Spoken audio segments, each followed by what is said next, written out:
The main reason for doing that is that I can deal with that emotion, and and also within 3 days, why I'm totally off margin. And if I really like the stock, it's a totally different emotional state being whether you're on margin or not on margin. And going all the way to being totally off margin is very important for your emotional state. And so that's almost invariably what I do. In the last year, I've done a similar situation, and uh, and I'm very comfortable with that. But it's a good point in that um, if you don't have a discipline like that, your odds of remaining as a successful speculator for any significant period of time is best described as zero. As I said, when my natural father died in Baltimore, my mother moved out to San Francisco Bay Area and she met the then mayor of Mill Valley, California, which is about 20 miles north across the Golden Gate Bridge from San Francisco in Marin County. And as I mentioned, he was involved in the stock market, had an investment firm, and so I started with that situation. And as I got into the market uh, during my teen years, I my older brother went to a private school, uh, which had very good reputation, and I had enough incentive or achievement or orientation to say, well, I want to get the best education I can get, and so I wanted to go to name of the school is Thatcher in Ojai, California, pretty close to Santa Barbara.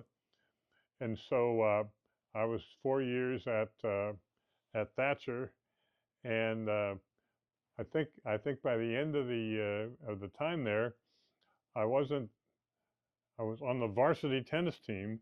I think I was number four playing tennis, which is uh, my favorite sport. And so after that, then I went to college, and I went to Stanford. And I have to say that at this time, we're talking about I started at Stanford in 1961. Uh, the fact that I was at Thatcher was a huge advantage on getting into Stanford, because the admissions people at Stanford had long connections with Thatcher. And I think my class, the size of my class at Thatcher was something like 20, and 4 or 5 of us went to Stanford the same year. I mean, to do that today would be essentially impossible with all the you know, the percentage of people that want to go to Stanford that get in is very, very tiny. And my guess is that the ability of schools like Thatcher to work well with the admissions is no longer nearly as prevalent. So anyway, I went to Stanford, and I should probably mention, along with my gambling instinct, the other main one of the other main theme of to understand who I am. You can probably see it if you were to turn the camera to all the books that I have, and that is a love of history. And so I majored in history at Stanford, and already had been reading a lot about history, including history of business, and that was to have a great importance to me later on when I got into another game, which is startup venture capital, on what books that talked about business history did I find was useful in deciding what to invest in? And the answer to that question, in terms of specific books, is the great American, well, originally Scottish entrepreneur Andrew Carnegie, a book by Wall on Andrew Carnegie. And one of the lessons I learned from that book was that he was involved in marketing of the steel. And this would be in the 1860s, just a little after the Civil War. And he'd been working on the railroad, the Pennsylvania Railroad, um, and had contact with the CEO of the Pennsylvania Railroad. So they were building um, a new steel mill, which really took all of Carnegie's money to get done. And the question was, okay, how are we going to market the steel, mostly to the railroad industry? And so he sends the head of the Pennsylvania Railroad a letter, and he said, "We just had a meeting of our, a team on our new steel mill, and we couldn't figure out what are we going to call it." And someone said, "Let's call it Edgar Thompson." And so, Mr. Thompson, we're asking if we were to call our steel mill after your name, if that would be all right. Well, after about a week or two, back comes a letter from Edgar Thompson, the CEO of the Pennsylvania Railroad, and he said, "Well, your choice of names is I am all right with your choice of names." So now the salesmen are going into Pennsylvania Railroad and saying, "Hey, we've got another, 1,000 tons of steel rails, and that we've just produced at the Edgar Thompson plant." So there's an example of the importance of names, and also the importance of marketing involved in startups. I kind of have two rules of business. Then when asked, I will say, okay, the first rule of business is you can never overemphasize the importance of marketing. Rule number two, if you have any questions about business, consult rule number one. And part of that came from reading and rereading, I should say, the Wall biography of Carnegie.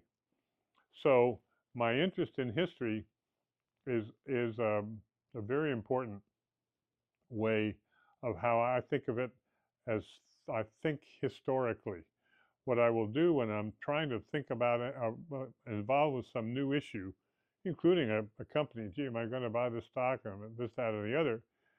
And if I know the history of the company, I can use that knowledge as a perspective on whether or not I'm going to buy it.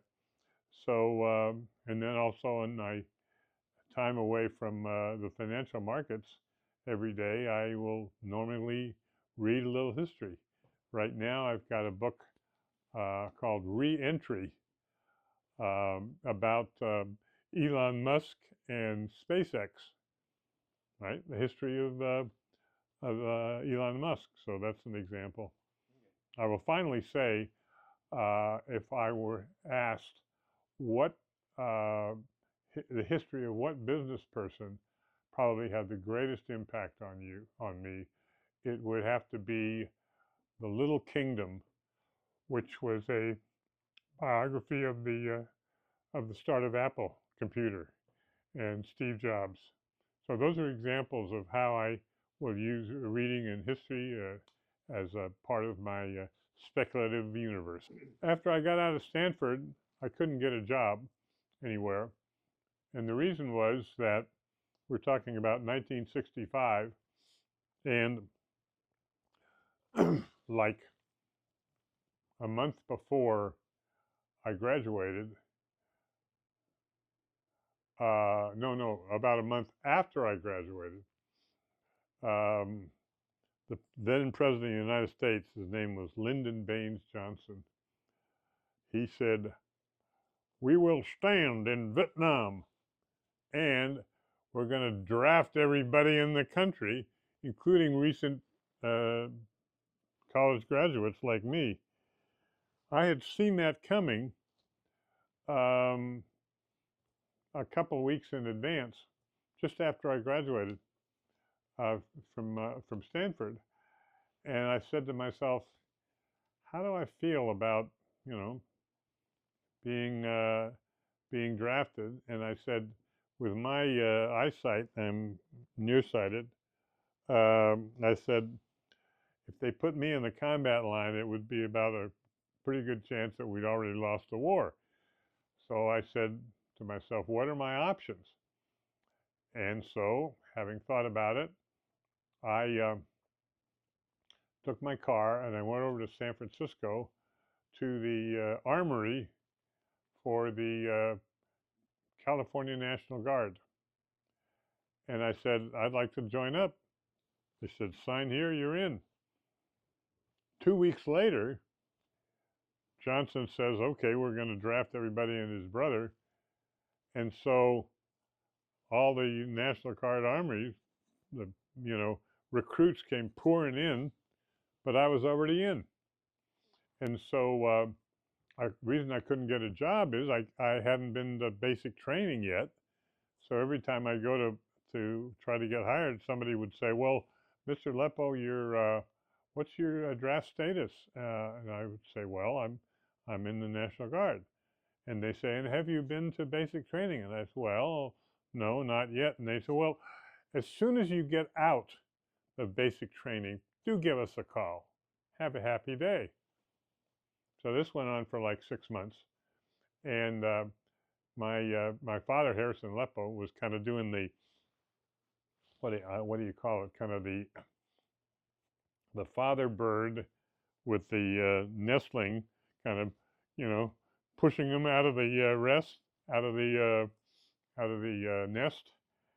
And so I was pretty good at taking multiple choice tests, and I saw that there was a test for the state of California State Personnel Board. And so I took the test, and they offered me a job, and they didn't care in Sacramento whether I'd gone to basic training or not.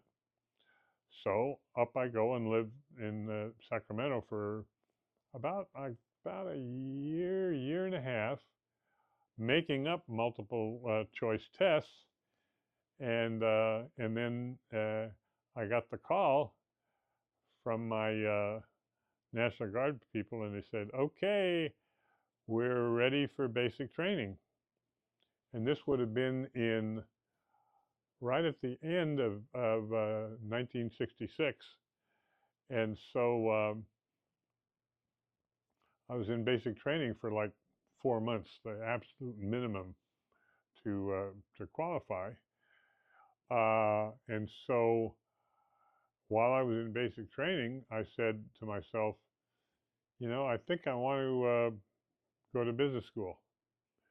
And I was smart enough while I was at Stanford to take the business board test, and had done very well on that, which was good for 5 years.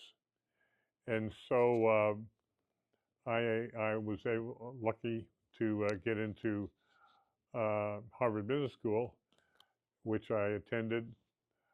I was through the basic training, I'm going to say in June or July of 1967, and then started Harvard Business School in September. So that worked out smoothly.